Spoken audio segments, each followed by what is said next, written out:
There's something we haven't seen for 5 days, and that's the sun, and it's allowing the rescue crews, just like the one I'm with, to really get out there and do their work.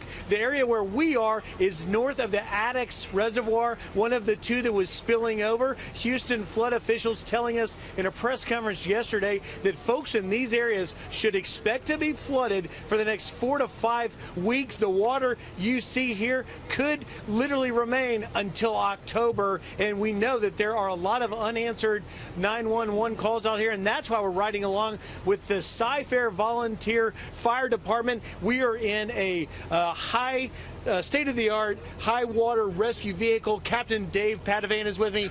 First, Captain, thank you for what you've been doing here. I know you're exhausted, but tell me, what's the latest? How's it going? And then tell me about this vehicle. It's going very well. The dedicated men and women of our volunteer fire department stepped up. They've been running shifts all the time, making sure that every apparatus that we have, every call, we're getting to people as quickly as we can. And you're now going through trying to find calls that haven't been answered yet. Yeah, so day before yesterday, I don't know the exact numbers, we had received over 500 calls in just one day. Obviously, we couldn't get to everybody. We're trying as quickly as possible. We want to make sure that everybody that did call 911 is accounted for. And tell me about this vehicle. So this is our high water vehicle. After the floods of the tax day, we call them the tax day floods, we realized that we had a need for something bigger and larger. Last year. So we went through, our chief, Amy Ramon, got some approval. We went through, did some research, got a high water vehicle like this, did some absolutely fantastic modifications in addition to 4 evac boats that we purchased. How deep are we driving in here, if you just guessed? About 4 or 5 feet. Yeah, about 4 or 5 feet. And it can literally go anywhere. How does it, quickly in a nutshell, how does it help you when you go into these homes to do the evacuation? You have some high tech on it. Yeah, so we have the ability to go in. Sometimes the reason we're in here now is the boats are having a difficult time coming through. So there's not enough water for the boats, but it's too much water for the other vehicles. So we bring this in. We've made some modifications to put bench seating in here. There's lighting in here, non-skid. We have this ladder that deploys on the side so that you're able to easily climb up.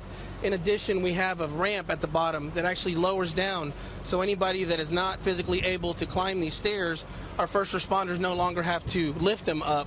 We put them on the ramp, and we're able to just elevate them up and wheel them in. And lastly, tell me about the rescue mission we're going on right now. So the rescue mission we're going on right now is we're making sure that we're clearing all the calls. We received a 911 call right now. The residents were actually here and wanted to come out. Thank you, Captain. We're going to bring you more on that as we continue. News also today that there could be a breach in one of the 2 reservoir levees. That is not good news. The engineers looking at it now to figure out exactly what's causing that. But again, it's nice to see the sun, but there's a lot of work to be done right now, guys.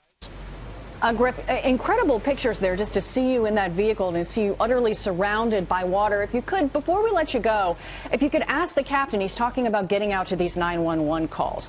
How do they think they're doing on that? Do they think they're finding everyone? Is there anything outstanding? Are there people that they need to be concerned about? Captain, Molly Lyon asked me to ask you, how do you think you're doing on these calls? You know, do you feel like you're getting to all of them? Are you having trouble responding to so many? How do you think you're doing? We're doing absolutely fantastic. Not only are our crews running 24/7 here, we had additional help from the National Guard and an absolutely fantastic turnout from the community. Anybody with a boat that was willing to come out was out here, and based on their capabilities and training, we decided how we were going to utilize them. So there you go, Molly. From the Cy-Fair Volunteer Fire Department, literally on the front lines of making sure they find every single one out here. Thank you, Griff, very much. We're looking forward to more reports from you today. Just outstanding work out there. You have been all over, and we're also going to keep an eye on the levee situation as well. That's one of the great concerns when you could have one big release of water all at once. We certainly don't want to see that. Thank you, Griff.